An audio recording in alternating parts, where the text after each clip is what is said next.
The simple reality is you're never going to build much muscle and strength with bodyweight training if you don't know how to progress your exercises. Weightlifters will progress their load.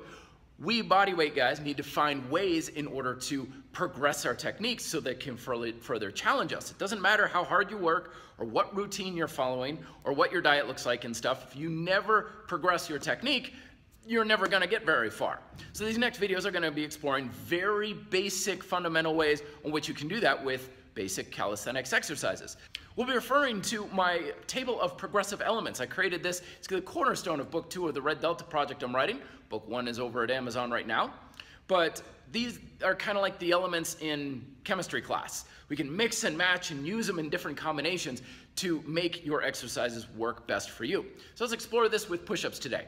We're going to use the angle to gravity element. Angle of gravity, the greater you're working against gravity, the harder the exercise is. So we start off with very upright style incline push-ups, where just off a countertop or a table, getting full, big, nice range of motion. And the lower you bring yourself down towards the floor, the more you're working against gravity, the harder it will be.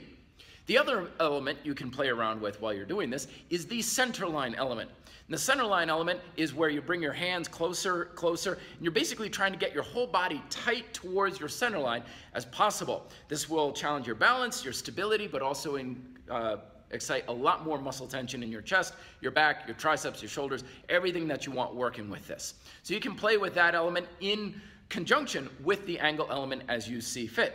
Once you're on the floor, if you haven't already, play with that center line element to bring your hands in as close as possible because you're going to need your hands underneath you for the further progressions from here on out.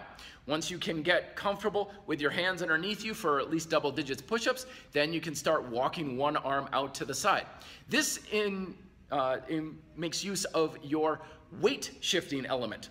So pay attention. If you bring your arm out to the side, don't keep your weight 50-50. What you're doing is you're trying to get more of your weight to shift onto your working arm, onto the arm that's underneath you. So that's working harder than it would be if your weight was balanced between your two arms.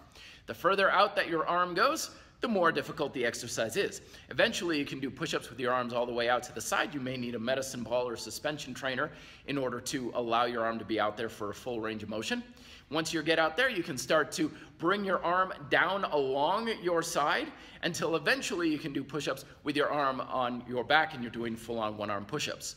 Now again, this is barely scratching the surface of what progressive calisthenics allows you to do, but it at least gives you a rough general template to maybe give you some ideas to get started with. Next video, we'll be discussing squats. Let me know if you have questions below. Be fit, live free.